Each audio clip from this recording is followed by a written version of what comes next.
Hello बच्चों, नमस्ते। कैसे हैं आप सब लोग? उम्मीद है शानदार, जिंदाबाद, जबरदस्त होंगे। यूपीएसआई भर्ती 2026 थानेदार बैच, इसके बारे में मैं बताने आया हूं और पूरी टीम भी मेरे साथ आई है और सब आपके सामने थोड़ी देर में स्क्रीन पर भी होंगे। टाइम टेबल भी मैं आपको एक बार बता देता हूं कि सबकी क्लासेस कैसे चलने वाली हैं। लेकिन उससे पहले बहुत सारे बच्चों के मन में होगा कि यूपीएसआई की वैकेंसी आएंगी या नहीं। अगर अभी भी आपके मन में सवाल है तो इस सवाल को आप निकाल सकते हो, क्योंकि ये क्लैरिटी लगभग अब हो चुकी है कि यूपीएसआई वैकेंसी कंफर्म है इलेक्शन से पहले। इलेक्शन अगर नवंबर दिसंबर की भी बात करें तो यूपीएसआई की वैकेंसीज बहुत संभावनाएं आपको सितंबर में या बहुत लेट भी हुई तो अक्टूबर में देखने को मिल जाएंगी। ठीक है, तो ये फिलहाल पोजीशन है, तो इस भर्ती पे डाउट नहीं कर सकते। लेकिन एग्ज़ाम तो अगर नवंबर दिसंबर में इलेक्शन होता है तो एग्ज़ाम तो इलेक्शन के बाद ही जाएगा।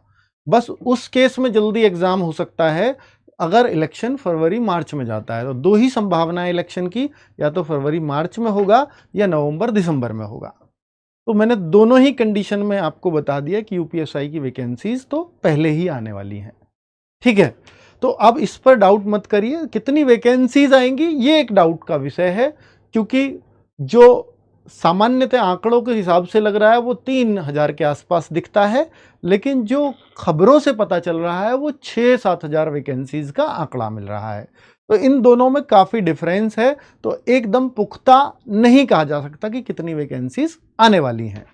ठीक है, अब एक पॉइंट आपके मन में जरूर होगा, वो ये कि सर यूपीएसआई की जो पुरानी वैकेंसीज हैं जिस पर बहुत सारे बच्चों को डाउट भी रहा है स्कोर कार्ड को लेकर के, और हमने ये बोला था कि भाई स्कोर कार्ड के लिए एकमात्र ऑप्शन है वो है कोर्ट, क्योंकि उसके लिए हमारे पास प्रूफ थे कि सेम शिफ्ट में अगर दो बच्चों के मार्क्स ऊपर नीचे हैं और कम वाले का अगर सिलेक्शन हो जाता है, ठीक है, हो सकता है नॉर्मलाइजेशन में, क्योंकि सब्जेक्ट वाइज नॉर्मलाइजेशन था। पर ये तो जरूरी है ना फिर ये दिखाना कि स्कोर कितना है उस बच्चे का, क्योंकि वो तो फिर गफलत में ही रहेगा कि किसका हो जाएगा किसका नहीं होगा, अच्छा करके भी मेरा होगा या नहीं होगा, ये उसको संशय बना रहेगा। तो मैं इस कोर्ट केस के बारे में आपको अपडेट कर देता हूं कि भाई अभी परसों रजिस्ट्रार के ऑफिस में वो जमा हो चुका है, और रजिस्ट्रार के ऑफिस में जाने के बाद आपको रजिस्ट्रार से डेट मिलती है। वो डेट का हम वेट कर रहे हैं। उम्मीद ये है कि 2-3 दिन 4 दिन के अंदर की डेट मिल जाएगी। उस डेट पर क्या होगा उसके बारे में मैं अपडेट कर दूंगा। इससे फायदा यह होगा कि अगर हम यूपीएसआई में स्कोर कार्ड जारी करने के लिए आदेश करवा पाए तो यूपी कांस्टेबल और होमगार्ड में स्वतः ही जारी होगा, क्योंकि उस आधार पर फिर उनमें करवाया जा सकता है ऑर्डर। तो अभी पूरे जोर लगाएंगे कि यूपीएसआई में स्कोर कार्ड जारी हो, उसके क्योंकि पुख्ता प्रूफ भी है। कारण यह है क्योंकि जो भर्ती बोर्ड है वो तुलना करता है यूपीएससी से, जहां इंटरव्यू जैसी चीजें हैं, जहां ऑप्शनल में लिखना पड़ता है, आप यूपीएससी से तुलना कर ही नहीं सकते। तुलना करनी है तो एसएससी से करिए, तुलना करनी है तो बैंक से करिए, क्योंकि वो वनडे एग्जाम्स है। तो आप उनसे करिए जहां नॉर्मलाइजेशन होता है, जहां स्केलिंग होती है, वहां से नहीं किया ही नहीं जा सकता। ठीक है, खैर इस बात पर लड़ा जाएगा कोर्ट में, और मुझे उम्मीद है कि यूपीएसआई में स्कोर कार्ड जारी हो, इसका एक ऑर्डर निकलवाया जाए। ठीक है, चलिए, तो इसका फायदा इस वाली भर्ती में भी होगा, वरना बच्चे फिर से एक संशय में रह जाएंगे। ठीक है, चलिए अब आगे बात करते हैं हम थानेदार बैच के लिए। तो थानेदार बैच में बच्चों 30 जून से को मैंने ये आपको इन्फॉर्मेशन दी थी। 13 जुलाई से क्लास चलेंगी ये भी बताया था, और अब 13 जुलाई आने ही वाली है। 10 आज हो चुकी है, 13 तारीख को आपकी क्लास स्टार्ट हो जाएंगी। और आप ये भी मान लीजिए कि हम अगर यूपीएसआई का बैच चलाते हैं तो बहुत तसल्ली पूर्वक उसका सिलेबस करवाते हैं, और वो तसल्ली के लिए हमें 5 महीने चाहिए। अब अगर इस केस में यह होता है कि सर एग्जाम डेट मान लीजिए जनवरी फरवरी में अगर इलेक्शन गया तो चांस रहेंगे कि एग्जाम शायद जनवरी में भी करा लिया जाए, अगर फरवरी मार्च में इलेक्शन गया। तो उस टाइम पे हमारे पास एक प्रेशर होगा कि 4 महीने में ही हम सिलेबस खत्म करें ताकि बच्चा रिवीजन भी कर पाए, तो फिर वो भी करवा लिया जाएगा। बहुत ज़्यादा भागम दौड़ी नहीं करनी पड़ेगी, 4 महीने में एडजस्ट किया जा सकता है, क्योंकि फिर तो सबको ही कम टाइम मिला है ना, तो फिर उसकी कोई दिक्कत वाली बात नहीं है। दूसरा, 5 महीने इसके लिए एक आइडियल टाइम है, और उसका इसलिए क्योंकि इसमें सब्जेक्ट्स थोड़े से ज़्यादा हैं कांस्टेबल के मुकाबले, और मैथ्स का सिलेबस थोड़ा सा ज़्यादा है। ठीक है, तो अब ये आप एक टाइम टेबल आप देख सकते हैं, तो जिसमें हमने रखा है कि भाई देखो बहुत ज़्यादा क्लासेस आप ले भी नहीं पाओगे, तो जो हमने क्लासेस रखी हैं तो ये आपको 5 और ये 6ठी और ये 7वीं, तो 7 क्लासेस लाइव रखी हैं। 7 क्लासेस मुश्किल होती है, मुझे भी मालूम है, मैं 6 आइडियल मानता हूं, पर यूपीएसआई का सिलेबस है और हमें 5 महीने में कराना है, तो इतना तो बनता है, इससे कम पे फिर नहीं जाया जा सकता था।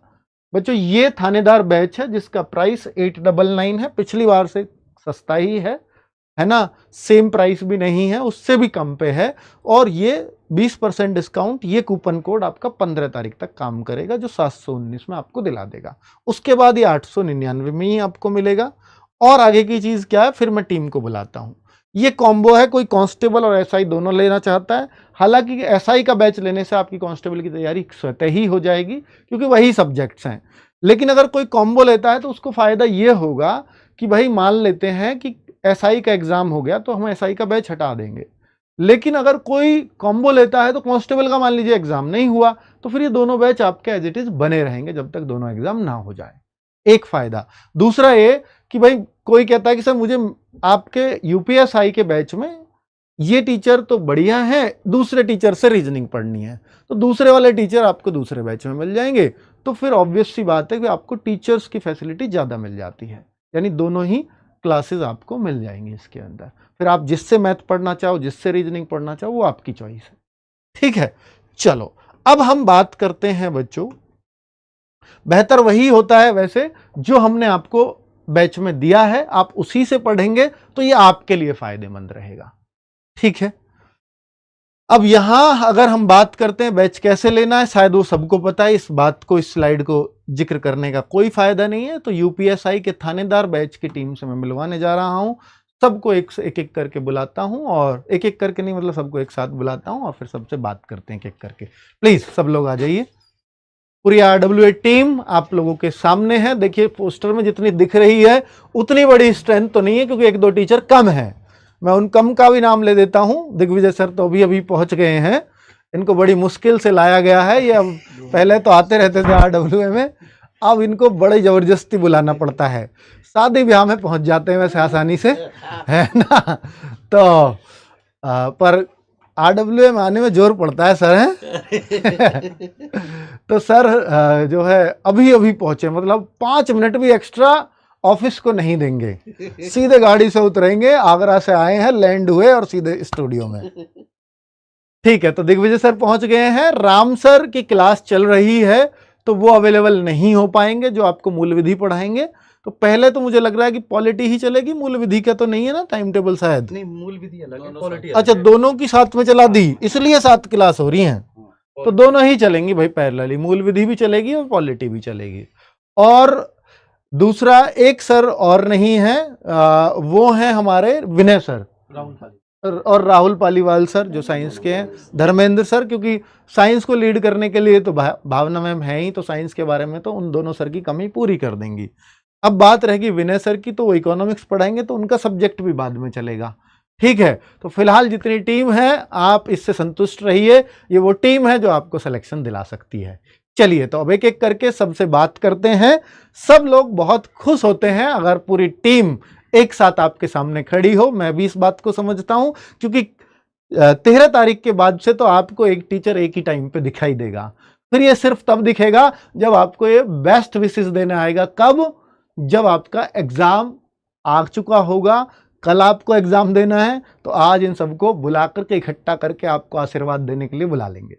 ठीक है, तो ये एक आज और एक तब, 2 बार हम आप लोगों के सामने आते हैं। चलिए ठीक है बच्चों, तो अगर हम बात करें तो सबसे पहले हम बात कर लेते हैं दिग्विजय सर की पॉलिटी से। तो दिग्विजय सर की पॉलिटी से शुरुआत करते हैं। वो पॉलिटी एक मुख्य सब्जेक्ट है, 16 क्वेश्चन है। तो दिग्विजय सर आप आपके से शिकायत है बच्चों को कि आप बहुत लंबा यूपी पीसीएस लेवल की पॉलिटिक करा देते हैं और एग्जाम में बड़ी आसान आ जाती है। इस बार बड़ा आसान सा आया और आपने बहुत ग्रंथ पढ़ाए थे बच्चों को, ये बच्चों का कहना होता है। नहीं सर, ग्रंथ तो नहीं पढ़ाया, हाँ है ना।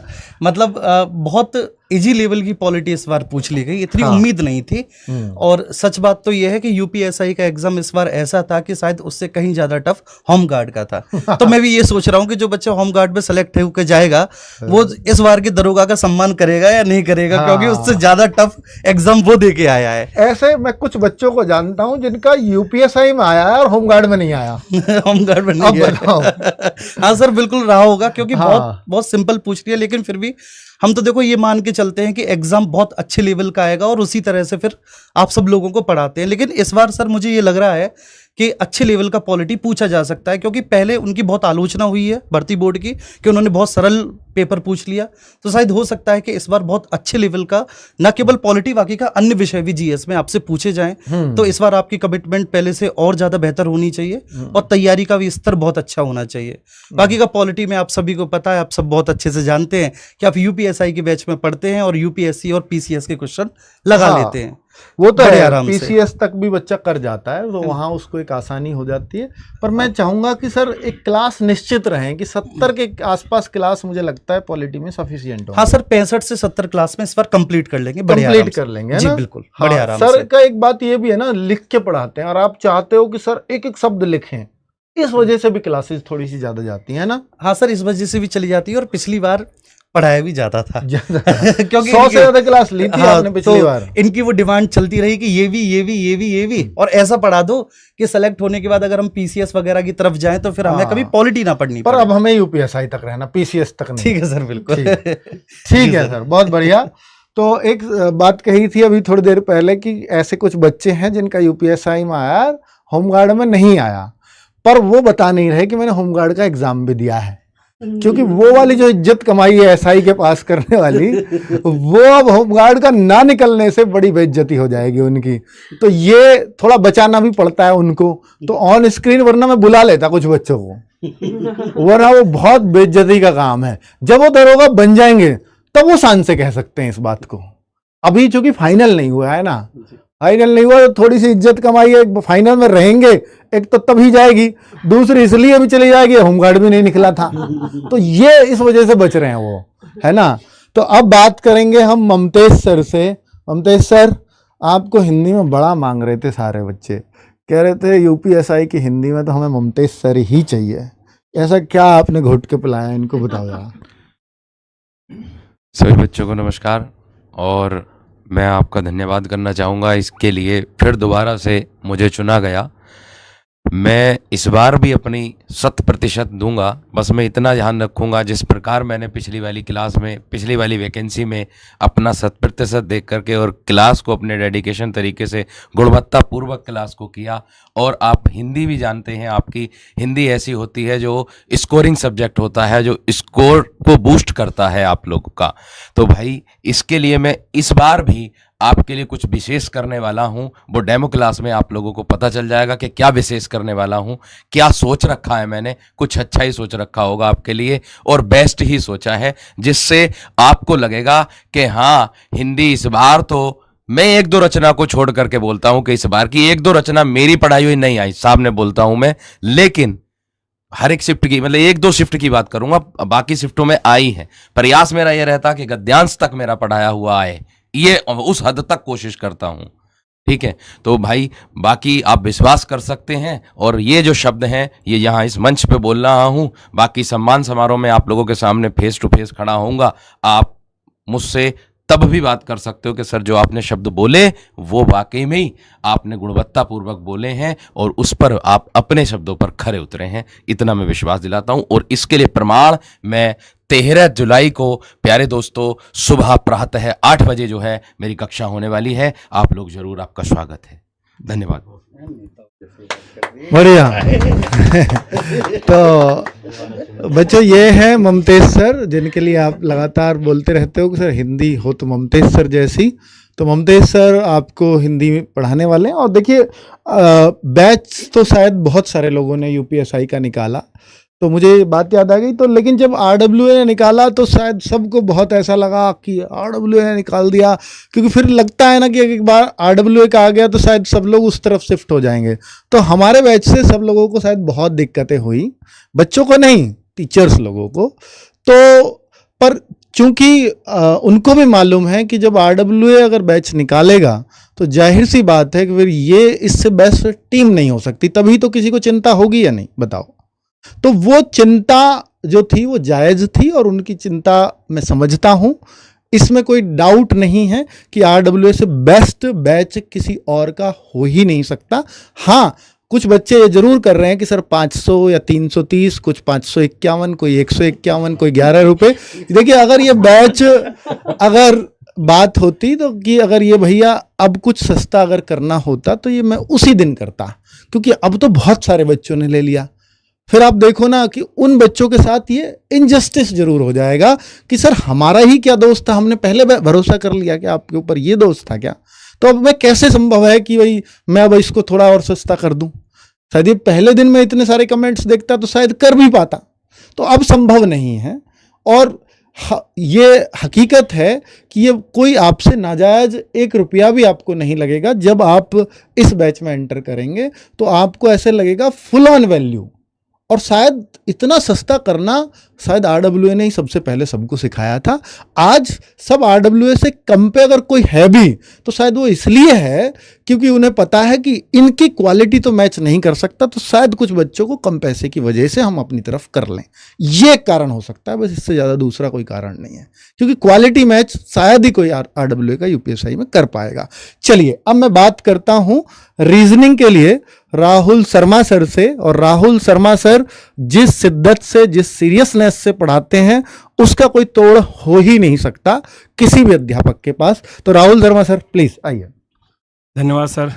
सभी बच्चों को नमस्कार। और जैसा अभी दिग्विजय सर ने भी बोला था कि उनके साथ जो अंकित सर बता रहे थे कि हाँ, जो बैच में जो बहुत अच्छे लेवल का पढ़ाया था, ऐसा हादसा मेरे साथ भी हुआ था कि रीजनिंग भी जो है वो बिल्कुल बहुत लेवल डाउन था इस बार रीजनिंग का। लेकिन इस बार भर्ती बोर्ड की काफ़ी आलोचनाएं जिस प्रकार से हुई हैं, तो अगला पेपर जो है आपको बहुत अच्छा मिलने वाला है, ये तो निश्चित है। अगला जो आपका हाँ, ये जरूर है कि इस बार जो लेवल है वो इससे तो काफ़ी बेहतर रहने वाला है। तो हम उसी लेवल को ध्यान में रखते हुए बेहतरीन तरीके से सारी चीज़ों को कराने वाले हैं। रीजनिंग में एक और ख़ास बात मैं करने वाला हूँ। जैसे कि चैप्टर हमारा जिस दिन जो भी हम पढ़ाते हैं उस दिन हम वर्कशीट देते हैं घर से करने के लिए, लेकिन वर्कशीट के साथ साथ अब मैं इनको जिस दिन चैप्टर खत्म होगा उस दिन एक क्विज रखूंगा जो आपको आपके ही रीजनिंग वाले फोल्डर में मिल जाएगा वहां पर। ठीक है, वो क्विज ऐसा रहेगा कि आप जैसे एग्जाम देते हैं ना, तो एग्जाम के अकॉर्डिंग आप टाइम वहां पर रहेगा और हर क्वेश्चन के लिए जैसे कि मैंने 20 क्वेश्चन दिए तो 20 क्वेश्चन के लिए आपको लगभग एग्जाम के अकॉर्डिंग 15 मिनट 18 मिनट उस तरीके से इनको टाइम दिया जाएगा। पूरा जो चैप्टर है, पूरे चैप्टर के हर टाइप के उसमें क्विज में क्वेश्चन रहेंगे, जिससे कि बच्चा अपना एनालिसिस कर सकता है। चैप्टर खत्म होने के बाद या हर रोज वर्कशीट तो मिलेगी सर इनको हर रोज। हाँ। और जिस दिन चैप्टर खत्म होगा उस दिन शाम को 6 बजे इनको क्विज मिलेगा, जैसे मैं ऐप पे। हाँ, GD वाले बैच में भी ऐसे ही कर रहा हूँ और UPSI में भी सेम टू सेम बिल्कुल ऐसे ही करना है। चलिए, एक मेहनती टीचर कर सकता है बिल्कुल, लास्ट तक करना बड़ी बात होती है। और तो मिलते हैं फिर सुबह को 10 बजे 13 तारीख को सोमवार को सुबह 10 बजे। बाकी मुलाकात वहां पर हो ही जाएगी, बातें भी होंगी और क्लास भी आप देखना किस तरीके से पढ़ाया जाता है। ठीक है, धन्यवाद। चलिए, तो बहुत सज्जनता से उन्होंने अपनी बात कही। जिस तरह से आपको बोलते हुए सज्जन लगते हैं, वास्तव में रियल लाइफ में भी वैसे ही हैं। चलिए, तो आगे अब हम राहुल सर को तो बाद में लेंगे, राहुल तेवतिया सर को, ताकि आप लोग थोड़ा सा वेट करते रहो। तो ये दिख नहीं रहे आपको? राहुल सर स्क्रीन पे आओ। हाँ, ठीक है।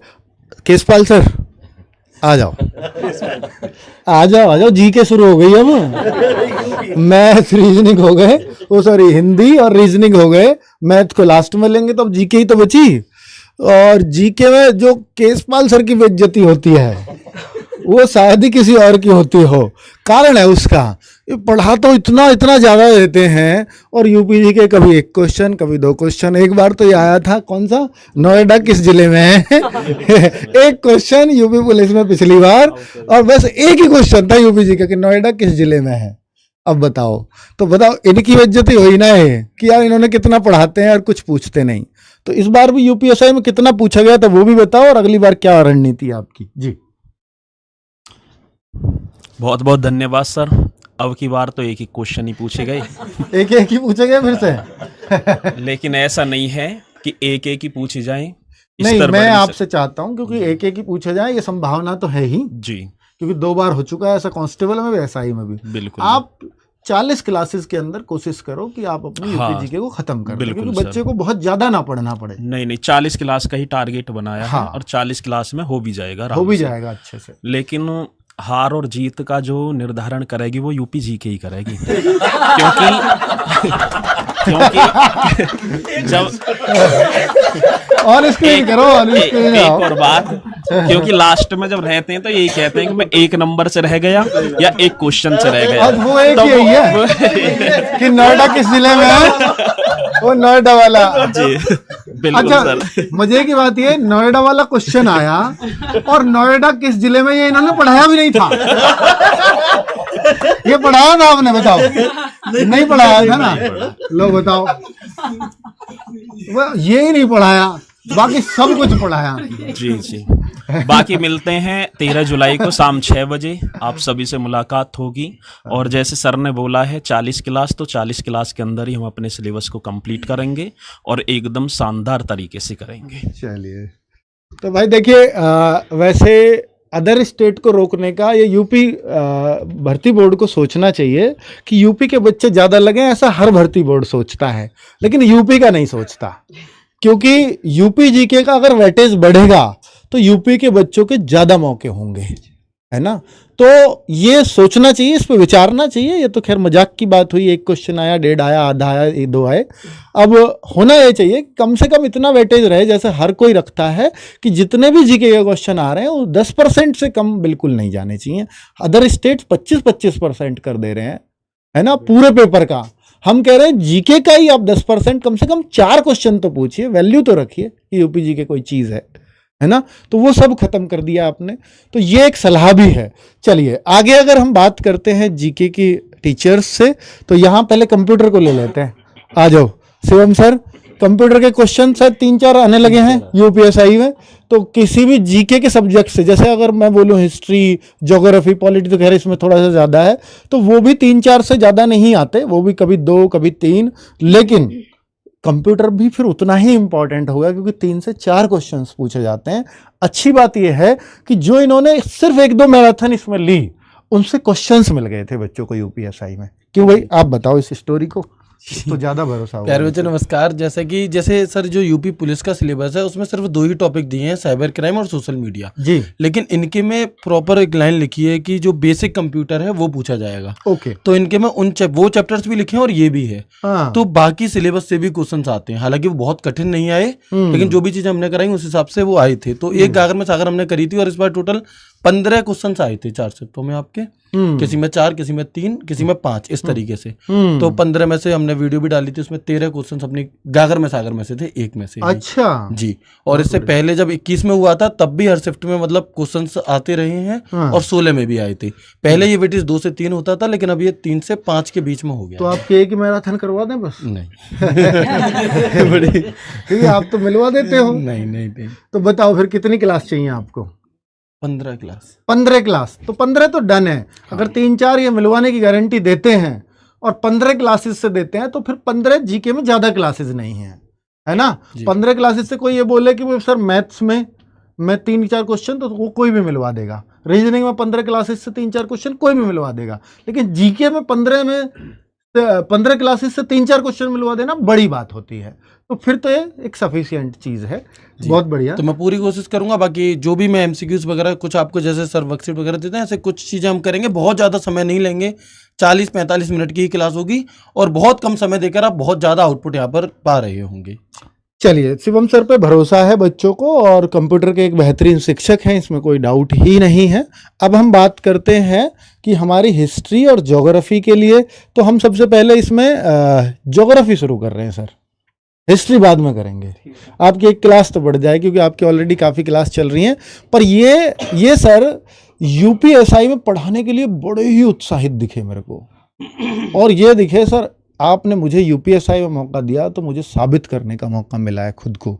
और जब कोई टीचर अपने आप को साबित करने पे आ जाता है तो फिर वो क्या कुछ कर जाएगा आप उसका अंदाज़ा नहीं लगा सकते। तो अभिषेक सर RWA में नए हैं, लेकिन टीचर बहुत पुराने हैं। जो पुरानी संस्था से इन सर को जानते होंगे वो इनका मतलब इनके पढ़ाने के तरीके से काफ़ी अच्छे से वाकिफ़ होंगे।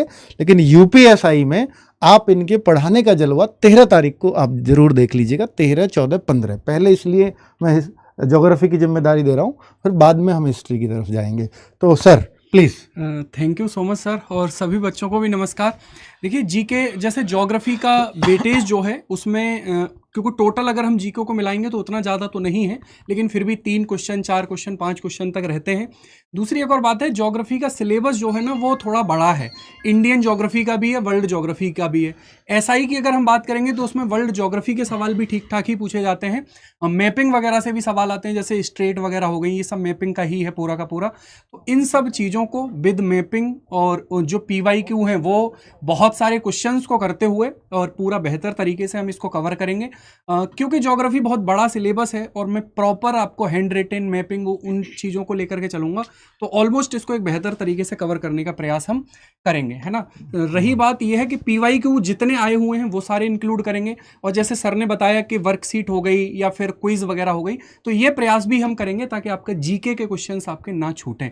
दूसरी बात यह है कि ये रहता है कि हाई लेवल का पढ़ लिया तो लो लेवल का रहेगा, लेकिन इसमें मैं आपको बता दूं कि प्रॉपर हम बेसिक से हम ये मान के चलेंगे कि आपको ज्योग्राफी को लेकर बेसिक से शुरू करेंगे और ठीक लेवल तक उसको लेकर के जाएंगे, क्योंकि उतना टफ भी नहीं है। अगर 1, 2, 4 टॉपिक हम ठीक से समझ लेते हैं तो आसान हो जाएगा, ठीक है। हाँ, और मैपिंग से सर का जो एक्सपर्टीज़ है वो मैपिंग से पढ़ाना है, और ज्योग्राफी मैपिंग से ही होनी चाहिए क्योंकि दिमाग में सीधा जाने वाला सब्जेक्ट है। चलिए, बहुत बढ़िया सर, ठीक है, थैंक यू सर। चलिए अब आगे बात करते हैं हम हिस्ट्री के लिए। तो जो ज्योग्राफी खत्म हो जाने के बाद हिस्ट्री चलेगी। और सर कितनी क्लासेस आपने बताई करीब बच्चों को?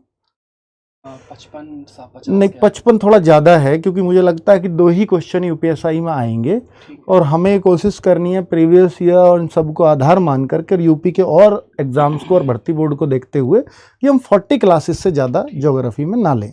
40 मोर देन सफिशिएंट है। ठीक है बच्चों, 40 मुझे लगता है कि एक ठीक नंबर है। और मैम हिस्ट्री के बारे में आप प्लीज़ थोड़ा बताएं। और पारुल मैम को खैर कौन नहीं जानता RWA में, पिछले कुछ टाइम में जो इन्होंने RWA में अपना नाम कमाया है वो काफ़ी ज़बरदस्त है ना, अपनी टीचिंग क्वालिटी को लेकर के। और हाँ, एक सभी टीचर से, स्पेशली GS के टीचर से ये भी मेरा कहना है, क्योंकि बहुत सारा बच्चा इंग्लिश मीडियम से पढ़ के आ रहा है, तो शब्दावली को वो अपनी को ऐसी रखें ताकि इंग्लिश मीडियम के बच्चों को भी कोई समस्या किसी भी तरह की ना हो। ये बच्चों मैंने आपका मैसेज दे दिया है टीचर्स को, please ma'am. Thank you sir. Hello बच्चों, कैसे हैं आप? मैं आपको इस बैच में हिस्ट्री कराने वाली हूँ, और हिस्ट्री में आपने देखा भी होगा, मैंने पहले भी सर ने मुझे अपॉर्चुनिटी दी है इस बैच में पढ़ाने के लिए। और जो हमारे लास्ट में पेपर हुए थे, चाहे वो कांस्टेबल का हो या SI का, तो वहाँ पे हिस्ट्री के क्वेश्चन हमारे मिले भी थे। तो इस बार भी यही प्रयास रहेगा कि आपको प्रीवियस ईयर क्वेश्चंस के बेस पर कंटेंट दिया जाए, एक्सपेक्टेड क्वेश्चंस के बारे में बताया जाए, और क्लास में क्वेश्चंस को भी डिस्कस किया जाए। ये सारी चीज़ें हमारी क्लास में रहने वाली हैं, और हम हिस्ट्री को वही 40 से 45 के बीच में ख़त्म करेंगे, 40 से 45 क्लास के बीच में, ठीक है। इतना ही हम लेंगे हिस्ट्री में। और आपको सर ने बता ही दिया है कि ज्योग्राफी के बाद हिस्ट्री शुरू होगी, तो हिस्ट्री के लिए आप निश्चिंत रहिएगा। जो कंटेंट आपको क्लास में दिया जाएगा केवल आपको उसको पढ़ना है और अपनी प्रैक्टिस करनी है, इसके अलावा कुछ नहीं। Thank you so much. बहुत बढ़िया मैम, लिमिटेड बोला, अच्छा बोला, बच्चे के सारे डाउट्स क्लियर हो गए। बच्चे जैसे 7 क्लासेस हम ले रहे हैं, 7 मुझे थोड़ा सा ज़्यादा लग रहा है, पर मुझे ऐसा लग रहा है 1 महीने के बाद कुछ सब्जेक्ट्स खत्म होते चले जाएंगे, जैसे UPGK वगैरह, तो फिर आपकी 6 क्लासेस पे हम कंटिन्यू करेंगे, यानी 1-1.5 महीने तक थोड़ा सा प्रेशर है, ताकि हम भी सिलेबस को, पहले शुरुआत में बच्चों में एक जोश भी होता है तो हम खींचना भी चाहेंगे, फिर उसके बाद बच्चे थोड़े से ढीले होते चले जाते हैं। हालांकि वैकेंसी आएंगी तो वो आप में जोश बढ़ती रहेंगी।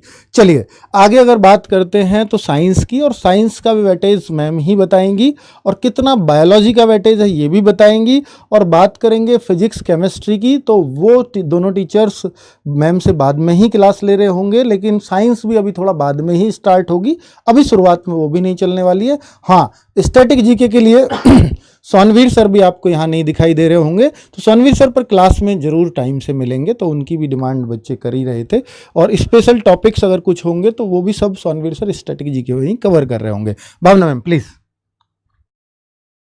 नमस्कार बच्चों। तो थानेदार बनने का जो आप लोगों का सफ़र है वो 13 जुलाई से शुरू हो रहा है और पूरी RWA टीम उसमें आप लोगों का सारथी बनने वाली है। तो आपको जितने भी आपके सब्जेक्ट्स हैं, जितने भी आपके टीचर्स हैं, सबका कहा मानना है और उसी अकॉर्डिंगली आप लोगों को तैयारी करनी है। तो साइंस सेगमेंट में अगर देखें तो अभी पहले आपकी स्टैटिक जीके चलेगी, उसके बाद हम साइंस को शुरू कर रहे हैं क्योंकि सर क्लासेस अभी ज़्यादा हो जाएंगी। अगर साइंस को हम लोग स्टार्ट करेंगे तो फिर आप थोड़ा सा लोड आप पर ज़्यादा हो जाएगा, तो अच्छे से नहीं कर पाओगे। तो पहले स्टैटिक जीके, उसके बाद होगी साइंस, और साइंस में जो हम शुरुआत करेंगे वो बायोलॉजी से करेंगे। लगभग 15 से 20 क्लासेस में मैं सर कंप्लीट करूंगी बायोलॉजी का सेगमेंट, क्योंकि इस एग्जाम से पहले जो हमने देखा था साइंस का रोल लगभग ना के बराबर था, लेकिन इस बार थोड़ा सा हमने ऑब्जर्व किया है कि 3 से 4 क्वेश्चन आपको साइंस सेगमेंट से पूछ लिए गए हैं, जिसमें से 1 से 2 क्वेश्चन बायोलॉजी का था ही था सर हर शिफ्ट के अंदर, अगर ज्यादातर देखें तो बायोलॉजी वही है 1 से 2 नंबर का होगा। और इम्पोर्टेंट चैप्टर्स आप लोगों के कौन कौन से हैं तो वो भी सारा हम लोग पहली क्लास में डिस्कस कर रहे होंगे। तो बस इतना कहना चाहूँगी कि बायोलॉजी से 1 से 2 जो क्वेश्चन आपको पूछे जा रहे होंगे वो क्लास से ही मिलेंगे, एक्स्ट्रा एफर्ट दिखाने की ज़रूरत नहीं होगी। बस जो हमारी मैराथन्स होती है उनके साथ आप जुड़ जाइएगा, उसके बाद आप देखना कि क्वेश्चन आप बहुत अच्छे से बना पाओगे। और बायोलॉजी के बाद हम फिजिक्स या केमिस्ट्री का सेशन जो है शुरू करेंगे। तो इस तरीके से रहने वाला है सर। ठीक है मैम। तो हम कोशिश ये कर रहे हैं कि जिसका जितना वेटेज है बच्चा उतना ही समय अपने विषय पर खर्च करे, फालतू में बहुत ज़्यादा समय इधर उधर ना वेस्ट कर, मतलब अपना टाइम को कंज्यूम ना करे, और जो जहाँ ज़रूरत है उतना उस पर लगाते हैं तो फिर सफलता मिलना थोड़ा सा आसान हो जाता है, रास्ता सरल हो जाता है। चलिए अब बात करते हैं आपको जिनका इंतज़ार था, राहुल तेवतिया सर। UPSI की बात होगी तो राहुल तेवतिया सर की बात होगी, ऐसा संभव है ही नहीं कि इनके बिना कोई भी बैच UPSI का कंप्लीट किया जा सके। और मैथ्स जो आपका बनवाने में सबसे बड़े सारथी रहे हैं अब तक वो राहुल तेवतिया सर रहे हैं। Rahul Tewatia sir please. Hello बच्चों, नमस्कार। तो सबसे पहले दिग्विजय सर ने भी वही बात करी और राहुल सर ने भी वही बात करी, लेकिन मैं वो बात इसलिए नहीं करूँगा क्योंकि आप लोग जानते हैं कि 2017, 2021 और 2026 में 3 UPSI के एग्ज़ाम हुए हैं। 2017 का मैथ्स देखोगे तो बच्चे ये कहते हुए नज़र आए थे कि भाई साहब क्या इन्होंने लेवल पूछ लिया।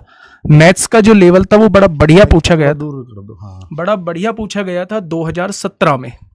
2021 में बच्चे ये कहते हुए मिले थे कि कैलकुलेटिव पूछा गया है, क्वेश्चन आसान थे, कैलकुलेशन थोड़ी सी ज़्यादा दे रखी थी। लेकिन 2026 में कुछ भी कहने के मूड में इसलिए नहीं हूं कि 2026 में इन्होंने कुछ नहीं पूछा। मैं एक बात जरूर जोड़ूंगा, 2017 में टीचर को नहीं पता था कि पेपर कैसा आएगा, 2021 में टीचर को नहीं पता था कि पेपर का लेवल कैसा होगा, 2026 में भी टीचर को नहीं पता था कि पेपर का लेवल कैसा होगा। 2021 से मतलब मैं लगातार UPSI से जुड़ा हुआ हूं और मैं आपसे ये कहूंगा कि मुझे इस बात की खुशी है कि जो मैंने पढ़ाया ना उससे बहुत नीचे का लेवल जो है वो बच्चों को देखने को मिला। एक सिंगल बच्चा ये नहीं कह सकता कि हाँ एक भी क्वेश्चन ऐसा था कि जो क्लास में डिस्कस ना हुआ हो, जो क्लास में ना पढ़ाया हो। इवन मैंने नहीं, वो तो सबने पेपर आसान पूछा गया, इसमें है क्या। अगर पेपर वो थोड़ा सा मुश्किल आप लोगों से पूछ लेता तो फिर आप क्या कर लेते, फिर आपके पास एक कहावत रह जाती, अब पछताए क्या होत जब चिड़िया चुग गई खेत। तो इसलिए हमारी कोशिश ये रहती है कि आप लोगों को शुरुआत से उस तरीके से प्रिपेयर करके हम लोग चलें कि अगर एग्जामिनर अपने लेवल को उठाने का थोड़ा सा भी सोचे ना तो आप लोगों को ये ना सोचने की जरूरत पड़े कि यार इसे हम अगली बार देखेंगे।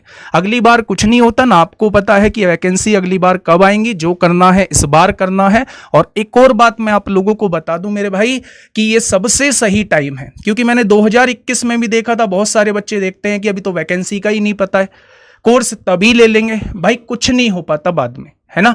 तो मैं आपसे ये कहूंगा कि अभी ये सही समय है, आप लोगों के पास तैयारी का भी भरपूर टाइम मिल जाएगा, अभी आप ले सकते हैं अगर वास्तव में आप सीरियस एस्पायरेंट हैं तो। अब थोड़ा सा मैं इस बार के मैथ्स की बात कर लेता हूं। तो हमारी जो क्लास की टाइमिंग रहेगी वो 13 तारीख से हम लोग शुरू करने जा रहे हैं। दोपहर सुबह मतलब 11 बजे से हम लोगों की क्लास की टाइमिंग रहेगी। अगर डेमो की बात करूं तो डेमो हम लोगों का लगभग 1-1.25 घंटे का रहने वाला है और वो 1-1.25 घंटे की ही शुरुआत में क्लास भी चलेगी। अब आपके मन में होगा कोर्स खत्म कितने दिनों में होगा।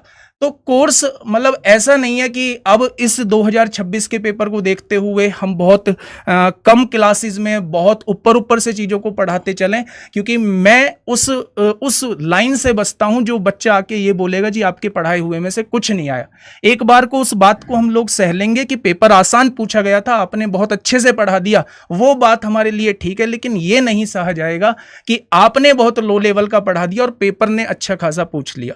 तो 5 महीने मेरे लगभग जो है वो आपके साथ रहेंगे। सबसे ज़्यादा जो टाइम रहेगा वो मैथ्स में ही रहेगा। अगर इससे पहले कुछ होता है कि मतलब एग्ज़ाम की डेट वगैरह अगर आ जाती है तो उसे टाइम ड्यूरेशन थोड़ा सा बढ़ा के हम लोग समय से पहले जो है अपना कोर्स ख़त्म कर लेंगे।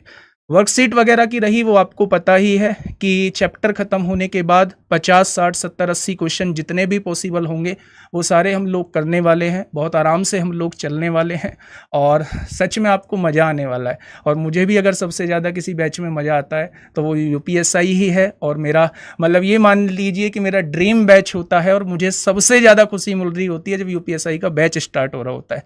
तो मिलते हैं 13 तारीख को सुबह 11 बजे। बेहतरीन तरीके से पढ़ेंगे और सारी बातें जो बची हुई हैं वो वहाँ करेंगे। धन्यवाद।